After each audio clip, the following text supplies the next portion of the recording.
Assalamualaikum warahmatullahi wabarakatuh, Bapak Ibu PPG Prajabatan tahun 2022.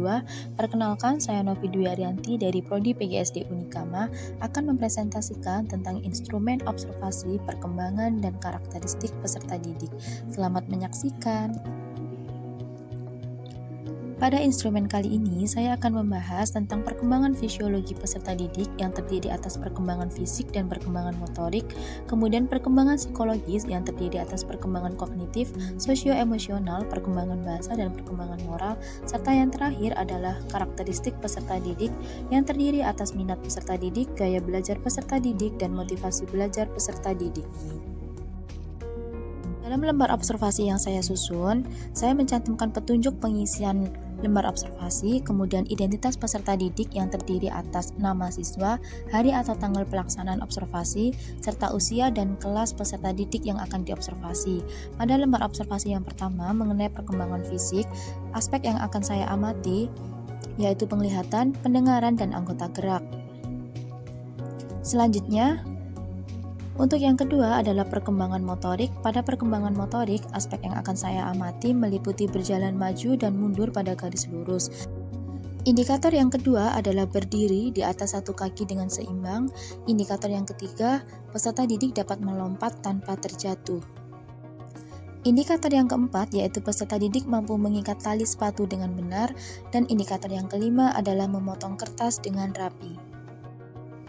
Perkembangan peserta didik selanjutnya yang akan saya amati adalah perkembangan kognitif. Pada perkembangan kognitif, indikator yang saya kembangkan adalah 1. Menunjukkan aktivitas yang bersifat eksploratif dan menyelidiki. Kedua, kemampuan peserta didik untuk memecahkan masalah. Ketiga, menerapkan pengetahuan atau pengalaman dalam konteks yang baru. Keempat, mengenal sebab akibat. Dan yang kelima adalah mengklasifikasikan benda berdasarkan warna.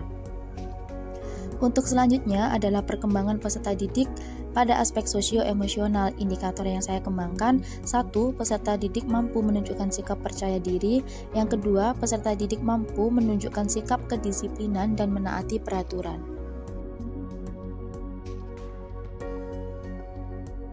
Yang ketiga, peserta didik dapat bertanggung jawab. Dan yang keempat, kemampuan mengontrol emosi. Perkembangan peserta didik selanjutnya adalah perkembangan bahasa. Pada perkembangan bahasa kali ini, saya mengembangkan indikator berupa peserta didik mampu menerjemahkan suatu konsep atau ide dalam bentuk tulisan. Yang kedua, peserta didik mampu menulis dengan kosakata yang benar. Dan yang ketiga, mampu mengomunikasikan keinginannya dengan jelas. Selanjutnya adalah perkembangan moral. Indikator yang akan saya amati berupa kemampuan peserta didik untuk berkata santun dengan menggunakan kata-kata yang baik, tidak berteriak saat berbicara, berperilaku sopan, dan menaati peraturan yang ada di sekolah. Aspek selanjutnya adalah karakteristik siswa, yaitu etnik dan kultural. Indikator yang saya kembangkan yang pertama adalah menanyakan tentang etnik siswa, yang kedua keyakinan atau agama siswa, dan yang ketiga adalah bagaimana etnik dan kultural tersebut mempengaruhi proses belajar siswa. Karakteristik peserta didik yang kedua adalah minat, gaya belajar, dan motivasi belajar siswa. Untuk minat belajar, indikator yang saya kembangkan adalah siswa merasa senang ketika jam pelajaran dimulai, siswa terlibat aktif pada saat mengikuti pembelajaran, serta siswa mampu menunjukkan ketertarikan dan rasa ingin tahu yang tinggi pada materi pembelajaran yang dipelajari. Indikator yang keempat adalah siswa mau mengemukakan pendapat dalam diskusi kelas maupun diskusi kelompok. Selain minat, aspek yang akan saya amati berikutnya adalah gaya belajar siswa. Gaya belajar siswa ini terdiri atas visual. Untuk visual, indikator yang akan saya kembangkan yaitu siswa termasuk orang yang rapi dan teratur. Siswa lebih suka membaca daripada mendengarkan cerita. Siswa suka mencatat instruksi atau informasi yang disampaikan. Indikator yang keempat adalah siswa lebih mudah mengingat suatu objek dalam bentuk gambar. Yang kelima, siswa mengorganisasikan informasi dengan menggunakan simbol atau warna tertentu. Untuk mengetahui gaya belajar siswa, yaitu auditory, maka indikator yang saya kembangkan yaitu 1. Siswa menggerakkan bibir atau menghafalkan kata saat membaca. 2. Siswa berbicara pada diri sendiri saat beraktivitas. Yang ketiga, siswa lebih suka bercerita. Indikator yang keempat yaitu siswa lebih suka belajar melalui mendengar dan mengingat apa yang didiskusikan daripada yang dilihat. Untuk mengetahui gaya belajar kinestetik, indikator yang saya kembangkan yang pertama, siswa lebih suka melakukan contoh peragaan daripada membuat laporan tertulis. Yang kedua, siswa lebih suka berolahraga daripada membaca buku.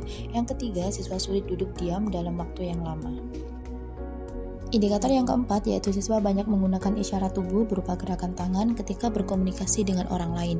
Untuk mengetahui gaya belajar reading and writing, indikator yang saya kembangkan yang pertama, siswa suka mengulas kembali materi ajar dalam bentuk tulisan.